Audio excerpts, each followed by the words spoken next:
Hey guys, this is Umar from Team Ezpz Solutions और आज की इस वीडियो में हम बिल्ड कर रहे हैं एक क्लाइंट का पीसी जो यूज होगा बेसिकली स्ट्रीमिंग के लिए, ओनली फॉर स्ट्रीमिंग। क्लाइंट के पास ऑलरेडी एक PS5 है, so he is going to game on that and stream through this PC. So for the processor हमने लिया है AMD RYZEN 5 5600X which is a 6-core 12-thread CPU। For motherboard हमने लिया है ASUS ROG Strix B550F gaming wifi. Storage के लिए we are choosing Aorus Gen 4 1TB NVMe SSD, this is a Gen 4 SSD। RAM के लिए हमने choose किया है G Trident Z RGB 16GB 3600 MHz and for the graphics we have MSI GeForce RTX 3060 Ti Gaming X. For powering this beast we are using Cooler Master MW750 V2 Gold और इस bad boy को cool करने के लिए हम use कर रहे हैं Cooler Master ML240 Illusion Black जो रिसेंटली इंडिया में लॉन्च हुआ है। And to house this all components हम यूज कर रहे हैं Cooler Master TD500 Mesh।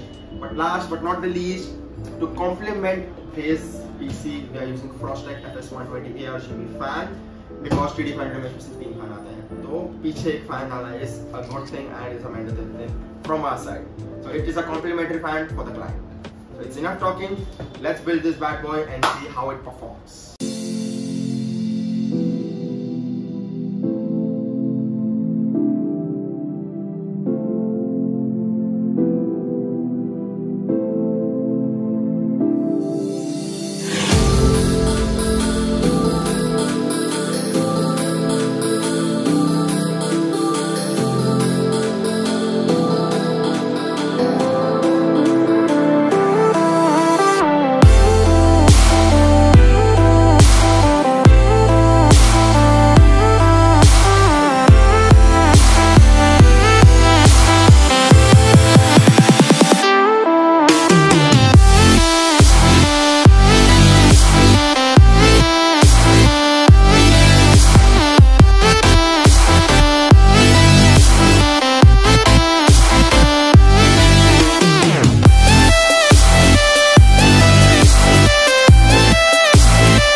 आज का पीसी बिल्ड हुआ कंप्लीट। इसका टेस्ट रिजल्ट्स आपको डिस्क्रिप्शन में मिल जाएगा, और if you are planning to buy anything from our website तो बेस्ट बाय लिंक डिस्क्रिप्शन में है, और मेरी सेल्स टीम का कॉन्टैक्ट भी डिस्क्रिप्शन में आपको मिल जाएगा। If you have any queries आप डायरेक्टली कॉन्टैक्ट कर सकते हैं हमारी सेल्स टीम को। So this is it for today's video. Please like, subscribe and comment if we can improve anything in the future. This is your host Umar signing off.